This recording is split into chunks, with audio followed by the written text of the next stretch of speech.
Welcome to another episode of Coming to Your Senses, where we talk about navigating the labyrinth of the mind and emerging victorious. And today, my guest is Mr. Elliot Kay. Now, we met back in 2008, 2009, as we were both contestants on a competition called Britain's Next Top Coach, which when I was reflecting on this, it was one, I can't quite believe that that's like heading towards 20 years ago. But two, I kind of had forgotten that that's actually where we initially met. Right. But it was a competition that offered its contestants, as much as those watching online, an opportunity to stretch themselves and see what they were capable of. We had to do speaking, we had to do coaching sessions and all sorts. And Elliot and I both made it to the final four. And he has gone on to stretch, challenge, grow, learn about himself in so many different ways. He's an author, he's a speaker, he runs speaking events, training events. He's a coach, a businessman, father, all sorts. He's an amazing man, and I'm extremely happy that you're here today to have this conversation, Elliot. Wow, what a lovely description. Thanks for having me. And yes, I was thinking about that as well. Coming on to, 17 years since we met and started that journey. Britain's Got Talent. Britain's Next Top Coach. That's a different story. Britain's Got Talent is a very different story. But yeah, no, it's right. And it was an interesting time in our lives, wasn't it? We're both very different places, very different people, I think, as well. Yeah, I mean, I think it was, I know it was the only time the competition was run, but I think it was one of those things of, coaching was still a fairly new conversation to be having, and people weren't really sure what it was. And I think that's why I think it gave us as contestants an opportunity to really see what we were about, as well as actually being part of the competition as well, which I think was really cool. Yeah, no, absolutely. It was a really good journey. I think also as a coach, as a person, I think they're a bit ahead of their time, Ian and Terry. With how they thought, how they approached it. I think, it's a shame it didn't carry on post that, but definitely, look, we met some great people, took us on a great journey. We did meet some really great. It was a really great journey. I look back on that with some very fond times. And as you say, a lot has changed. A lot has changed for both of us in that time. What I always ask my guests, my initial opening question is about whether you can share a time in your life where you came to your senses. So whether life gave you a nudge, a kick up the tush, a slap about the face, whatever it was that kind of sparked you to come to your senses, but then where and what that moment led you to. I think the best answer for that is actually my most recent kick up the tush, or coming to my senses. I've had a very busy quarter and I've done a lot, and I was doing a training in Tunbridge Wells. It's one of the kind of training we do a training one day, then we film your talk the next day. And it was the end of day one, and I was meant to go for a birthday, but I had a headache, and I just went to the hotel room all by myself, and I was just I could feel something was brewing, and I went downstairs. I left my phone upstairs on purpose, and I just sat eating dinner by myself, which is cool, by the way. That's not like, oh, poor me, I was eating dinner by myself. Actually, that's what I chose, because I could have gone to the birthday party if I wanted people around me. And I just sat there, and it just, with this absolute lightness, came to me that I just don't want to do this anymore. Right? I've been training for 17, 18 years. I've, done a lot of this sort of groundwork with people. And I just came to my senses in the sense that, and we were talking about this offline, that I needed to simplify my life. I needed to let go of having to do a lot in order to gain a lot. And I remember sitting there, it was the lightest feeling. It wasn't like this big, I know in the coaching where we have these big breakthroughs, very emotional and, oh my God, there's none of that. It was a very light, it was a release. It was like, I don't want to do this anymore. I've done this for 17 years and I just want to become the CEO of one of my businesses, and I just want to frontline that business. And that's all I don't want to professionally speak, of course. That's never going to go away. But that was it. I just want to do those two things. And that's what literally happened, 8 weeks ago? And it's kind of funny because you probably are on these lines that when the student's ready, the teacher shows up and all that kind of stuff. And then that morning I turned on a book I was listening to, and I think it was chapter 7, and literally the author was talking about going through the exact same thing. I was like, oh my God, it's a sign. So, and he's a very, very, very big author, and I just thought, wow, okay. And since then, I've been really focusing on that and really kind of like simplifying, letting go, which isn't always easy, because when you've been a trainer for 18 years, or when you're so used to, putting on these training events and putting things on, and so much so that I went back to the woman I was doing a training with, and I just said to her, if you want to do this training with me again, it needs to make X amount of money. I just cannot do it like this anymore. And I think that's a interesting place to arrive at. If you've listened to the first episode of Coming to Your Senses, you'll know that in the early 2000s, I experienced a breakdown. I tried different therapies, but it was coaching that truly helped me transform my life. Initially, when I discovered coaching, though, I couldn't afford it. And it was a kind soul who sponsored me not only to have coaching, but also to train and become a coach. And my promise to them was that I would pay it forward. And I've done that in many ways over the years, initially through social media and private Facebook group called Confidence Revolution, and also through Coming to Your Senses, the podcast. But it triggered for me a passion to really want to make and create a secure, supportive space for people to be able to come together and have conversations that transform their lives. So I created the Conscious Conversations community. It's a group where we meet on more than once a month, and we have a focused theme which is guided by the community and facilitated by me. There's hundreds of hours of learning and resources and materials to help you transform your life in a like-minded space. Because I get passionate about it, and because this was my promise to pay it forward, I'm offering you the opportunity to trial it for £1 for the first month. If that appeals to you, then head to juleswyman.online/conscious conversations offer. juleswyman.online/conscious conversations offer to explore what's available for you through being part of a conscious community.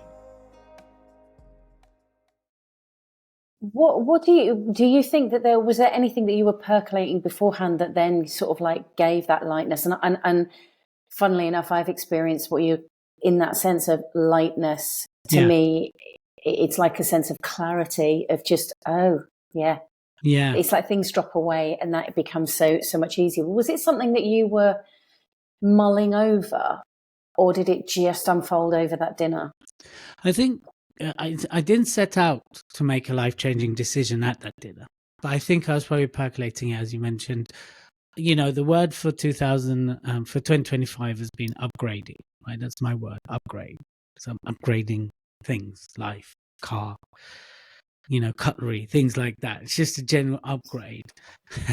And I think what happened with that is also I was looking at I was zooming out, right? Zooming out my life, and I was going, where's the path of least resistance? Where are things really working? Where am I getting the most joy? Those very simple questions. And when I looked at that, obviously one of my business right now is giving me all that. The sales process is very easy. It's massively growing. It's giving me joy. I'm like, I love doing that. I love that business. And so that was kind of like, that was going, okay, tick, tick, tick. And I really enjoyed that. No one's making me do that. Okay, every now and then I roll my eyes at some of the stuff that needs to be done. But in terms of even positioning, it's the right business for my positioning, and everything kind of ticks the boxes and gets me really going lies in one business that I run. And then the other ones weren't doing that anymore. So as I was kind of percolating, like, I didn't go, do I want to do this? But what came to me is I don't want to do it. Right. So I wasn't questioning my want. And, there's the other things around that as well, because since January I've done Dubai, I've done Scotland, I've done London. I was doing Tunbridge Wells at the time. I still had things ahead, and then I was doing London. So it's like a mini tour, which is great, and I love it. But I suppose I mean, I'm making an educated guess. I think you've been there when it's time away from your family. I've got a very young family, I've got a 5 and an 8-year-old. And I look at the return of investment, time investment, not just money investment, to what I was getting back. And, it's also been last couple of years, we've had our own challenges within the marriage. And I look at kind of like, well, what's the joy? What brings me joy? What's the return on joy that I'm willing to tolerate these days? Right. And I just arrived at that. It doesn't bring me joy anymore. I'm not gonna do it. I'm just not interested. And while there was that moment going, oh, okay, how do I tell Emily this, my wife, that I don't want to be a trainer anymore? I don't want to do all this stuff that brings in the money. I was still so at peace with the feeling. I think that's probably one of the most peaceful feelings I've been at. So I guess in many ways I was percolating around it. It wasn't like specifically to land at that. Sometimes you set an intention to solve a problem. So I wasn't setting out to like, do I want to be a trainer anymore? But just what came out of everything I was evaluating was, this isn't something I want to do unless it's highly lucrative now. And that's it, period. And I think there's that whole intention, there's the energy, there's the release, there's the, then what you put out there starts to come back, right? And I had, because the book I'm listening to kind of really gets you to question a very high level kind of everything about you. I guess it's also weaved its way into it. I'm far from finished it, by the way, that book. But yeah. But I think, and it's funnily enough, I did an interview a podcast with somebody else, and I've just started re-listening to that with me as a guest. And one of the things that I was talking about was when I left the theatre, which is more than 20 years ago. So I was in that career for 10 years, and then just knew that the time was now. I need to get out now. And there's a similarity that I'm hearing in that ending of something, unless there is a big enough return. Because there's a lot being given away. So actually there needs to be something that outweighs that to be able to make it a thing that you want to do. And I think that, and I'm curious about it from your perspective. I know that one of the things I had to then work through walking away from that career was the identity that I'd created around that, even though it wasn't as glamorous as people thought working in show business. But even to be able to say, when people go, what do you do? It's like, I'm a stage manager. I work in theatre. There was an identity with it that then people had assumptions and there was a spark of conversation. But to then leave that and not have that as a quote unquote status, it was something I had to then work through. And I'm wondering whether there's an element of that involved as you're dropping away from things and letting go of things and seeing them where that energy and intention goes to next, whether there's part of that identity shift. Yeah, I think, well, on that note of theatre, I found a resurgence like Northern, where I trained as a professional dancer, has found its way back into my life 25 years later. One of the things I did was give a talk there in the last quarter as well. And I donated my fee back to the school. So I didn't take the fee that they would have paid me. And that's another story. So I think that finding its way back into my life and my identity, and me speaking quite openly on LinkedIn about my dance career, which I hadn't done for a very long time, I think was a factor to it. Well, I didn't know about your dance career. You did know about my dance career? No, I didn't know. Ah, okay. Well, we can go there as well. So I think, that's because a lot of who I am, a lot of what shaped me happened at Northern School of Contemporary Dance, where I trained, right? Even to today, a lot of the entrepreneurial stuff, a lot of my attitude, a lot of my work ethic, a lot of my creativity, a lot of my agility, a lot of my adaptability, I feel came from the dance training. And that's why when I gave the talk about actually life beyond dance. And so that's one aspect of it. And I think my challenge, as opposed to the identity, is almost like I have many identities. And I think that's part of, even a dear friend of mine, Maria, that's very big in the speaking world, and she's the ambassador for the Speak Awards as well. We've become fairly close in the last few years, and she's like, Elliot, people don't know what box to put you in.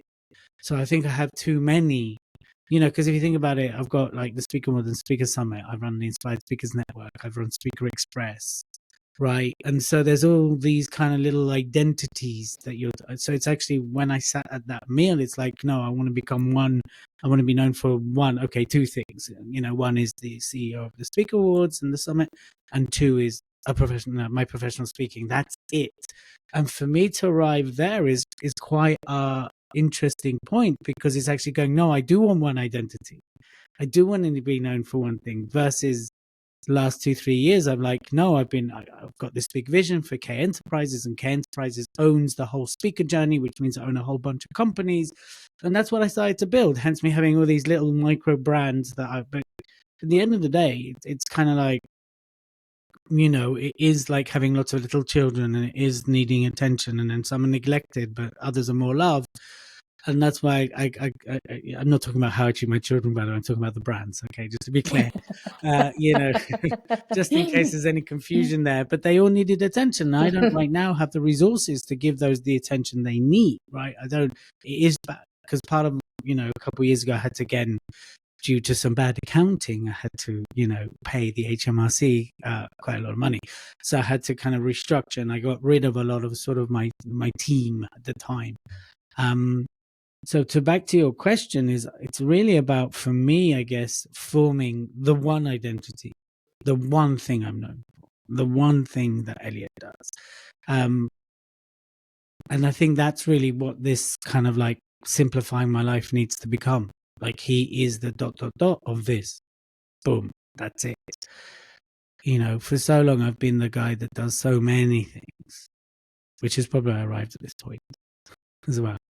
A little bit of burnout probably played a part in that. Yeah. I think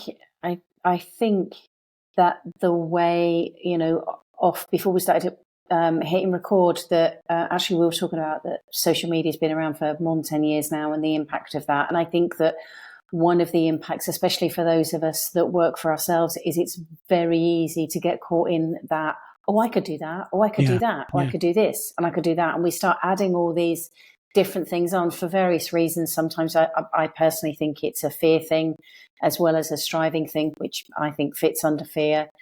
And I think there's many reasons for it. But I think that then the letting go and just going, no, here's where I want to put my attention.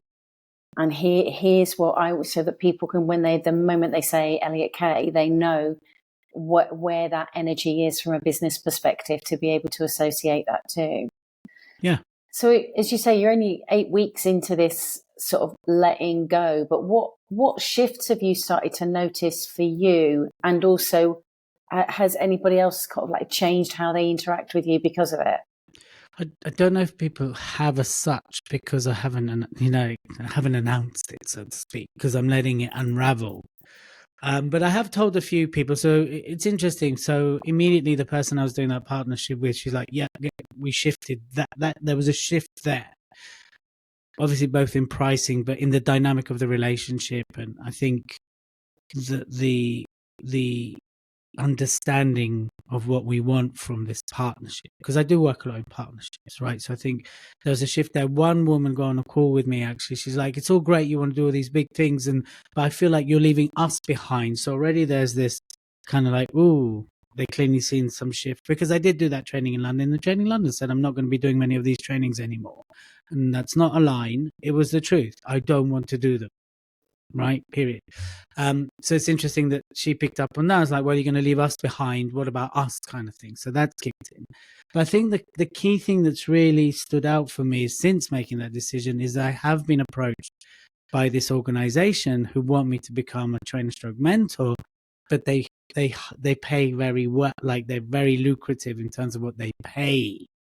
So it's like, and that's my prerequisite. And even when I spoke to my friend, I told you about Maria, she said, oh, they've had you on their radar and they pay very well, because I've just been to one of their events. So it's like, okay, so there's a shift. I think there's that kind of like still energetic, I don't know if is it residue, is it resistance, that when I make these shifts, I feel sometimes things feel like I'm pedaling backwards. All these things crop up, and like debts that I didn't know I had, or I see, like we talked about how quiet it's become. So here I am. This is what I said about looking at where we're looking at, right? Because you said, we talked about how quiet certain people are. And you asked if I was quiet. And I said, well, it depends where I look, right? And so, but then I do see, I always see this fundamental when I'm shifting, there appears to be a gap first before it's filled. So then when I do look at certain accounts, I'm like, oh my God, that's really quiet. But then I look at other accounts and that's really doing very well.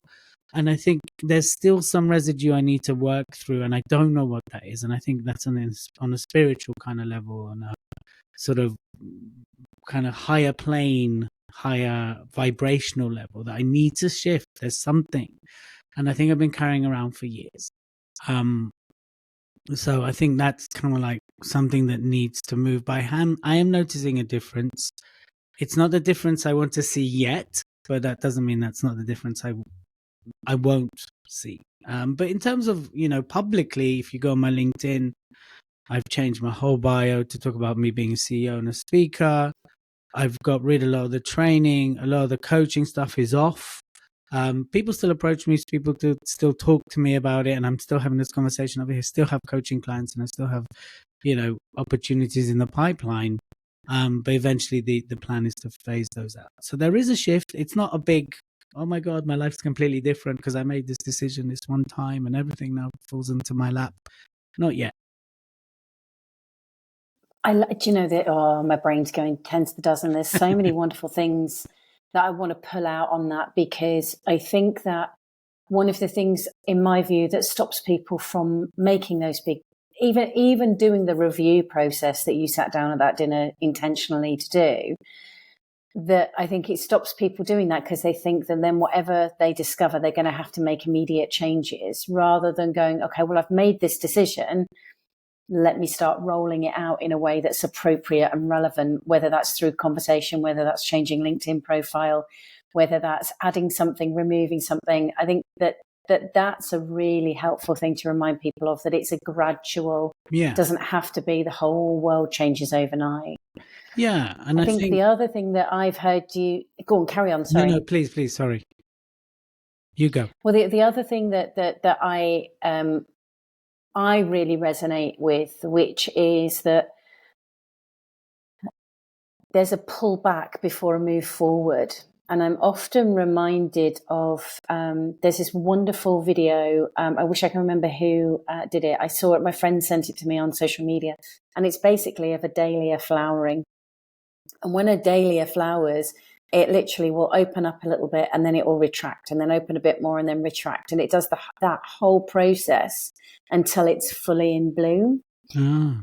And I often remind myself, when I'm in these moments when it might go a bit quieter, or the direction has changed, or something has shifted, it's like, okay, it's just that pull back for the next bit to move forward, that pull back for the next bit to move forward. So it's, when the business, for example, used to go quiet years ago, there was a, oh my God, what am I going to do? Kind of panic happening. I don't have that anymore, because it's full on trust that it's exactly as it's meant to be. And I love, that's what I'm hearing you describe, is this unfolding into the next bit.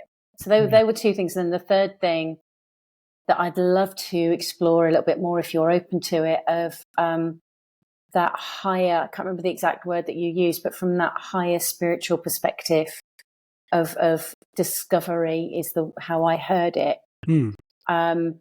Because that really resonates with where I'm at right now and what I've got going on. And so any of those, I'd love to explore a bit more with you. Yeah, I think it's a bit like an artist, right? A musician, when they have a song in their head, it's not formed yet, but they know, so they get out their keyboard or they get out their guitar and they start strumming, right? And then they start to piece it together. And then eventually, over time, it becomes a song. And then, of course, depending on the artist, it becomes a hit. And I think that's kind of like how I like to think about this. Or like even a painter, they kind of have an idea of the painting they want to, but then they'll sketch it out to begin, and then they'll start to play with the colors, and then boom, they have this beautiful painting, right? And I think that's very much the journey we're always on. And like you say, I think it's to understand that, and I'm purposely not talking fast anymore. There was probably a period of like, right, I'm going to change this, I'm going to change this, I'm going to change this. There's a reason why I'm saying by the end of the year, turn of the year, because things are going to take time. And like the example of the flower, right? And I think that's a great metaphor, is, there's that in and out rhythm that we that you talked about. You blossom a bit, you pull back, you blossom a bit, you pull back, to eventually. And I'm okay with that. And I think a lot of people aren't okay with that. That's the challenge. A lot of people aren't okay with that kind of pace. Is it the Fibonacci effect, which is the pace of nature, which is not 0.4 or something? I probably haven't got enough notes in there. I don't know. And I think, again, it's being okay and comfortable with that. And I think a lot of us in the hurry, because a lot of us, our lives have been sped up around us through technology, through AI, through social media, especially if you fall into the compared to despair kind of mentality, or the compared to despair mindset, because you're looking at everyone else and you're saying how everyone else is successful, they're doing better. And it's very hard not to, because we're considering surrounded by the fantasy of what our life should look like, or could look like, or how someone else's life is like that. So I think it is, if you think of things more like writing a song or painting a picture that's going to take the time it needs to take to become a masterpiece, I think that gives you permission to slow down and not be in a hurry. And then to the third point that you're talking about, I think that, that there's something massively spiritual. There's something in my spirit that needs addressing, and I don't know what that is. Which is why I'm exploring, which is why I'm opening up to really going inwards and doing things differently, right? So that's really what I'm looking at here. And obviously I'm taking guidance. I'm doing this book. I'm going to open my mind to meditate more. I'm not saying that's the answer, but I know that in this book they guide you to meditation, to strip yourself back from everything you know. And also, I think, Jules, the stakes are a lot higher for me now, not just in terms of, in terms of my life, like my relationship. There's things that, with my kids, there's just things that need to happen. There can't be any more excuses about them. They can't, I can't justify things. I'm not like I've lost money or anything like that. It's not like I have an addiction or a habit that's cost me thousands and thousands of pounds, right? It's just that I haven't achieved as much as I'd like to, and there's no more. I can't see or justify why not anymore. So therefore, there needs to be something at a higher level that needs to shift. Period. In my mind, and I think that's what I was talking about when I'm talking about a vibrational level, on a frequency level, that I start to tap into those kind of like those waves, those things that allow that, wealth and legacy stuff to flow into my life. There's clearly some blockage that hasn't allowed it in bits, and now I need to open up the gates, so to speak. I think that again, there's so much richness in what you've said. I think that I love your analogy from a creative perspective of creating. If you've got a song in your head, but it's kind of piecing it together, or it's a piece of artwork or writing or whatever. And I think that the fast pace of the world expects us to be able to get out the computer or the pen and paper or the canvas, pick up the instrument and be able to not only write it in that one sitting, but it be perfectly formed. And I think we forget the beauty of playing the wrong note, of putting the wrong color in, or painting it, or writing something and going back and going, that sentence doesn't even make sense at all. And we forget that there's so much value in that, getting it wrong, making a mistake, failure, whatever word you want to put there. I think we really forget that, and there's so much value to be had within that, from my perspective. And I think that I don't want it to sound like I'm blaming the world, but I think the shift that's happened has most definitely created a fast-paced, striving, got to live to my full potential, or that means I've got it wrong kind of thing. And as I said off before I hit record, not just clients, but clients, friends, even passing stranger conversations, there's a lot of people that I'm hearing that are talking about that. I just want to be doing things that light me up, that fulfill my potential, but it's not caught in that world of striving that it was before. And I think many of us, myself included, have vibrationally, spiritually, unconsciously, non-consciously got things that trip us up. And I think there are many ways that we could be looking at that to help free ourselves, basically. And that doesn't mean that, I think very often people think that means that I'm going to free myself and therefore I will be a billionaire and I will be really famous and this. And that's not what I'm looking for. I'm just looking forward to the freedom to actually fully express without anything getting in the way. Yeah. And I'm not even sure what that would lead me to. And that sounds like a similar exploration that you're on. Yeah, I mean, I think for me, it's more about the wealth side of the equation, right? I'm not worried. I don't think I've done enough work not to be concerned about expression or judgment or anything like that. Often my wife and I have these conversations about that because she can be very worried about what people think and things like that. And I don't. This is me. I mean, I'm not aggressive with it. I'm not one of those Marmite people that posts really kind of like polarizing posts, or I'm not polarizing in that sense, but equally, I'm very quiet with this is me. Like, this is it. This is me. This is what you get. And I'll only spend time with people that I like, energizing or inspirational. And that's a range of people. I have my friends that are down the pub conversations, and I have people that we talk about entrepreneurship. And, I've learned to have that kind of pool of people that I turn to for different things. So for me, it is really about that kind of like beyond me kids being looked after aspect. And that's something that you and I have been in this world for a while. And a lot of the principles I'm aware of, and a lot of the how to do I'm aware of, and yet when the results don't match, then there's something in the way. And even though I can watch myself do exactly the same things as other people I know, and they're getting these really great, and I'm not from a comparison point of view, from an observational, then there's something beyond the practicality that's blocked, right? There's something beyond here's the steps, right? And that's when I started to look at spirituality. And I've always, actually, probably since my depression in 2018, I was always spiritual, but that took my spirituality to another level. And I think recently, the last 3 years, again, when you look beyond that, I'm doing the right stuff and it's not quite clicking, even though you could be doing exactly the same thing as the person next to you and they're getting these results and you're not. Okay, there's got to be something beyond. There's something. And again, whoever's listening to this depends on their belief systems. For some people, that's God, and some people that's spirit, or for some people that's loads of nonsense and I'm just not doing it right. So I get those modalities of the world. But when I reflect and I look back, and I have been fighting a couple of things in my personal life that meant my cup was full fighting that. So I didn't have time for this. But now that's resolved, I do have more time for spirit, right?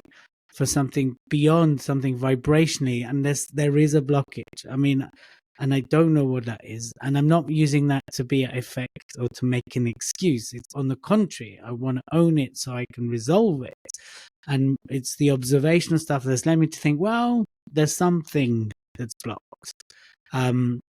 And it could be maybe I'm one of these guys that simply, like you talked about, and I'm almost ready to blossom and I've done all the hard work and it's coming. And I believe that not because of a line I'm saying or because I read that in the book. If you just believe, I can hear myself talk, and that shifted dramatically to what comes through. Still the negative side, but the other side is a lot more like, it's just changed how whatever's communicated to me or whatever I'm hearing has shifted dramatically. So I think that, there's got to be, first of all, there's a joy in me seeking this out. It's not desperation, but it is from a place of, I want to resolve this. I want to resolve this because that will allow me to truly be the best me. And the best me means my kids get the best me, and it means my wife gets the best me, and I show up as the best me. And while this isn't quite resolved, then there's a part of me that's not the best me, right? And I think that's so important. And while I can be 80% best me, there's still 20% that isn't. And, and that's not about perfection, by the way. I don't buy into the perfection, but I do buy into progress. And I think for me to truly set everything up around me to be the best me, I need to resolve that part. I don't know how long it will take. And hopefully it will take less than, I don't know, 20 years I've been in this space, right? Hopefully when you talk about that flower, that I'm kind of at the second or third stage before I'm fully open, right? Hopefully I'm not that tiny stage again that it's like completely retracted and I'm completely closed off. So yeah, I think that's a big part of this. And so the spirit side, I think, is very important anyway, because without spirit, things can be quite flat. I think that I'm smiling so much as I'm listening to you, because I'm like, is he in my head? Has he been listening to the conversations I've been having? Because it's there's so many parallels. It's quite astounding. But I think that, to me, I don't hear the striving for perfection, but it's just the awareness. I interviewed somebody recently for the podcast, and she was talking about a medical situation she was in, and went and had an ultrasound, and the person doing the ultrasound said, well, from what I can see, everything's clear. And she said she had this moment of going, yeah, but what can't you see? Said to the ultrasound person, and the ultrasound person then suddenly listed all the organs that she couldn't see. So it's like, okay, so what you're scanning might be clear, but actually the things that you can't see might not be. And to me, when you were talking then, it's like, yeah, that's great. I can see all these steps and how they work, and I'm doing them and they're in progress. And I can see that actually my attention, for whatever reasons, was over in that direction. So it's understandable that the other thing has been impacted. But actually, now that that's all cleared and I'm doing the steps and everything's there, I can scan it and go, okay, from what I can see, everything's fine. But what am I not seeing? Right. What am I not seeing that could be impacting? And I think that I have literally been on a 3.5 hour call this weekend talking exactly about that with somebody, for myself, of that recognition of I'm doing everything correctly according to the playbook. So therefore, why is X, Y, and Z not working? And again, not from a point of striving, not from a point of beating myself up, not from a point of judgment or comparison to somebody else. But it's like, is there something that is preventing me from being able to, I'm not aware of, that is tripping me up, basically? Because if I can see that there's something in my path that's tripping me up, if I can remove it, then my path will be smoother. It doesn't mean my path will be bigger or better or quicker or whatever, but it will certainly, I'm not going to trip up. Yeah. And I think that it to me kind of goes back to what you were saying at the beginning of that dinner 8 weeks ago, of just taking the time to evaluate, but doing that evaluation from an honest perspective rather than it being about judgment or criticism or striving. It's just about, hang on, are things how I would like them to be? If they're not, what am I doing that's getting in the way of that? What could be happening that I'm not even really aware of that could be getting in the way of that? Yeah. So I love everything that you've said there. Yeah. It's funny, when I hear you speaking, I'm reminding of a conversation I had when I was out in Dubai with someone, and we were talking sort of about the law of attraction, things like that, whether people buy into it or not. But it's quite an interesting conversation that, even if we look at it from a spiritual point of view, what we put out there, what we want to try, even if you're praying for it, please God, send me this, right? And let's say that there's a force out there, which I think we both believe in, that does, there's an energy, there's a force out there that when we put stuff in there, it will send it to us, right?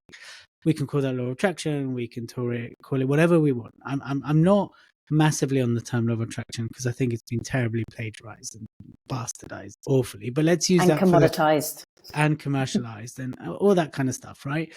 So let's use that as an example, right? So let's talk about what we're talking about. So you talk about the freedom of expression without something coming back, and I'm talking about, wealth building and something's blocked.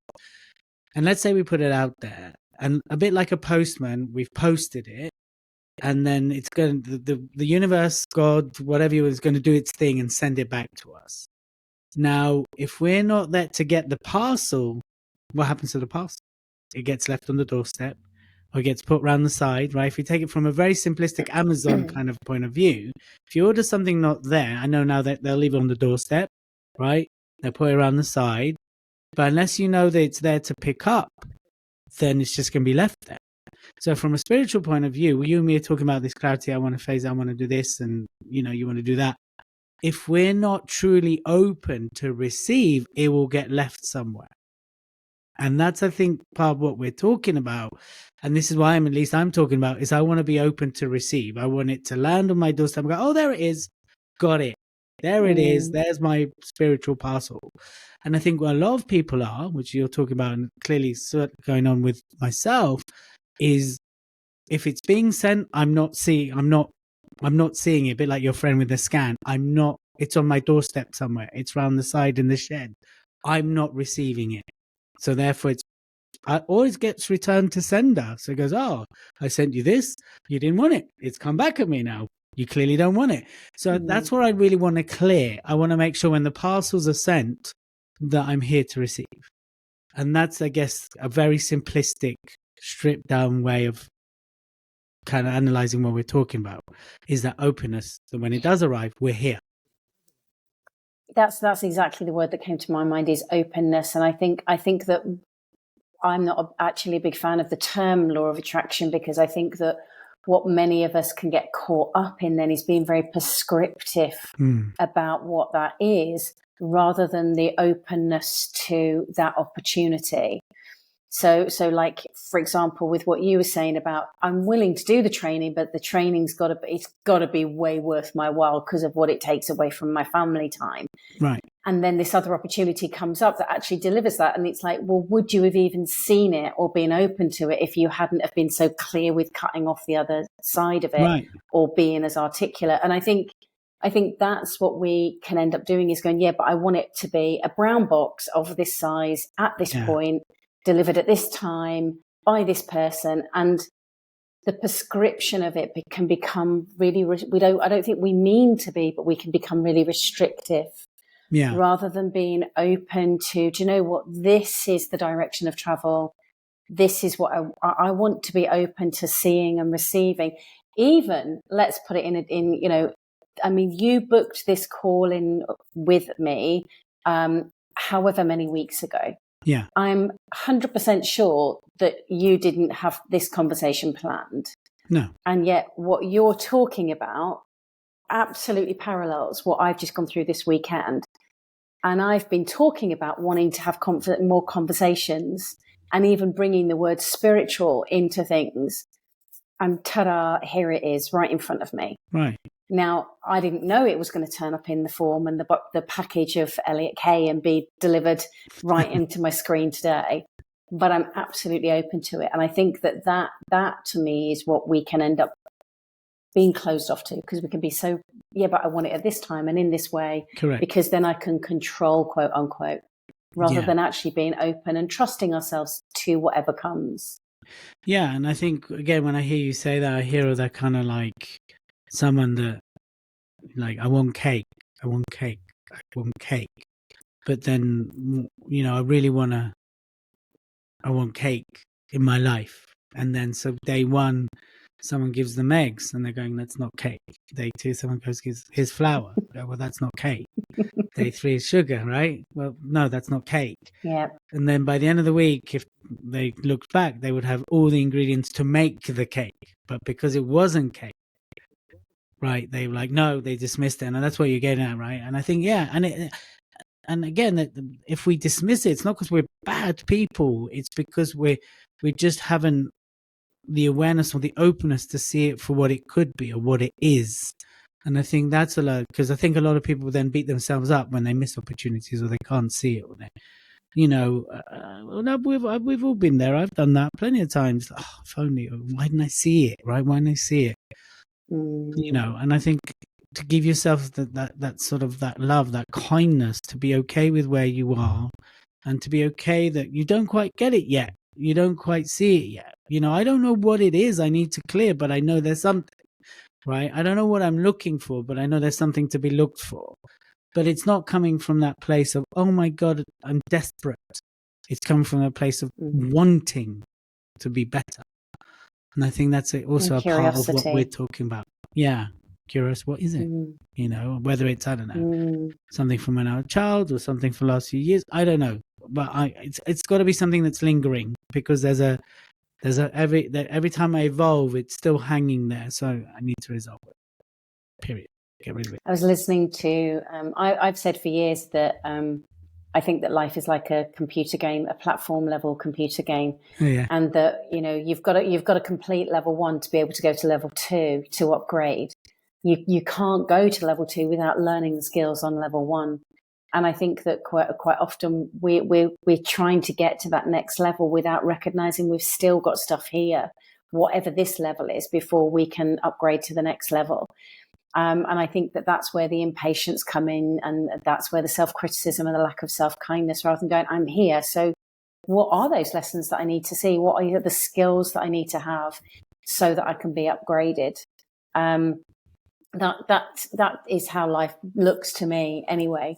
I'm curious as to what,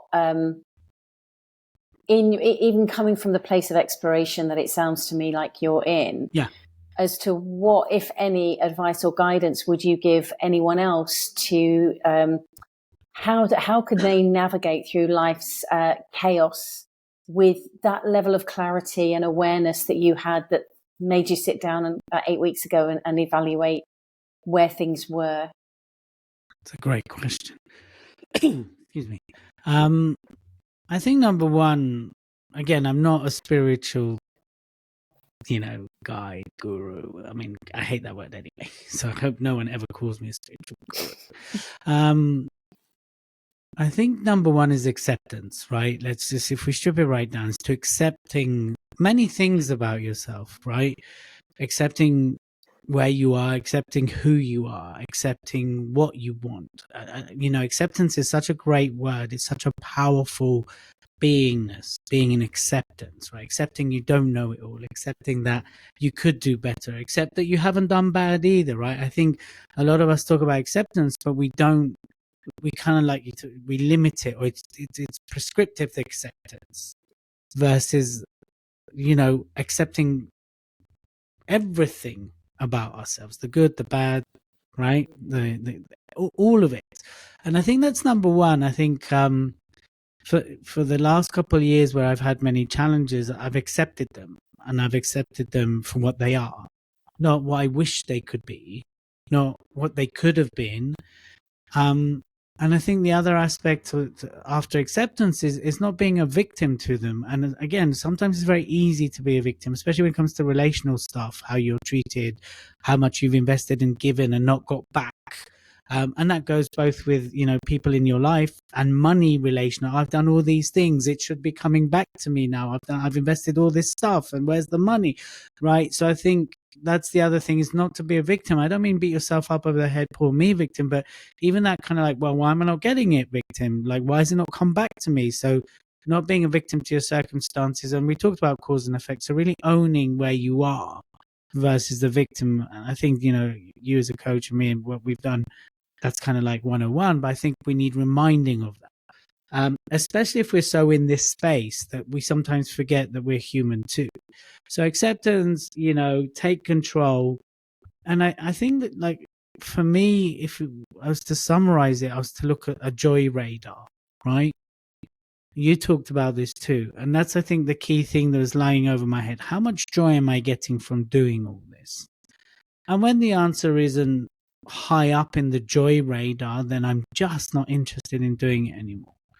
I know some of us take on projects because they might lead to places, but even then you have to measure the joy that you're getting back for it. And I think if you look at your joy radar, and if it's below 7 and 8 on a regular basis, something needs to change. I think Steve Jobs talked about looking in the mirror, and if you see the person you don't want to see for too many days in a row, something has to change, right? It's one of those famous kind of things. And I think that's another aspect for me. So I think for people listening, it's number one, just accept where you are without beating yourself up. Unconditional acceptance. How can you take ownership of a situation, even if perceptively look like you're not in control of it? There's something you can control, right? And the other thing is look at your joy radar, because if you're feeling miserable, the chances are your joy radar is very low, right? But where is the joy? And I think something to look at when we talked about the beginning is, is to really like to kind of zone out and look at things. Again, you talked about people saying it's quiet, and you said, am I quiet? If you zoom out, like when we talked about mine, and I said there's areas that's very quiet and there's areas that are really busy. And I think if you zoom out, you're able to see a fuller picture of where you really are, not where you should be, could be, where you ought to be, where someone told you should be. And I think that's the other thing. If I zoom out, I see things more prospectively. And I think so for anyone listening to this, I think zoom out, look at things prospectively. Like even if everything appears to be awful, if you're healthy, that's a good thing. Right, because that's our number one is health. So I think things like that should really help people when it comes down to it. And I think those are some key things that I practice. And the other thing I kind of have started doing, which could have led to that moment in the restaurant, is I stop every day for 20 minutes and I'll just learn. So I'll listen to something that's completely not what I'm doing. I won't listen while I'm doing it, which is I often have done. I stop for 20 minutes and just listen to something that will educate my mind. And I think that's a big thing as well. That's been a huge contribution to what I do.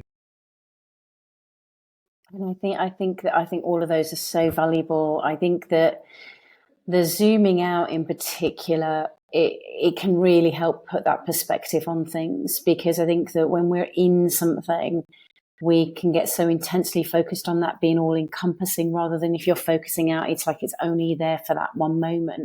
That moment might be a few weeks or a few months, but nonetheless, when you zoom out, that few weeks or few months in the span of your whole life actually is a much smaller time. I think that there's so much richness in what you've shared, Elliot, and I'm just really excited as to the unfolding. And I think that from the parallels are quite astounding. And I think that the word that just keeps coming to my mind is just that unfolding and seeing where that takes you to, and being able to give yourself that 20-minute break, as you said, away from what you're doing to go and learn something new, which may be to do with, your hands, your mind, your eyes, your ears, whatever it may be, but taking it away from what you were doing, I think is really valuable. Obviously, we will put all your details in the show notes so that people can reach out and connect with you. But my last thing is there anything that we haven't covered that you would like to share before we wrap up? I kind of always end podcasts like this, right? It's kind of my thing. And I think with what we talked about, I think it's very relevant.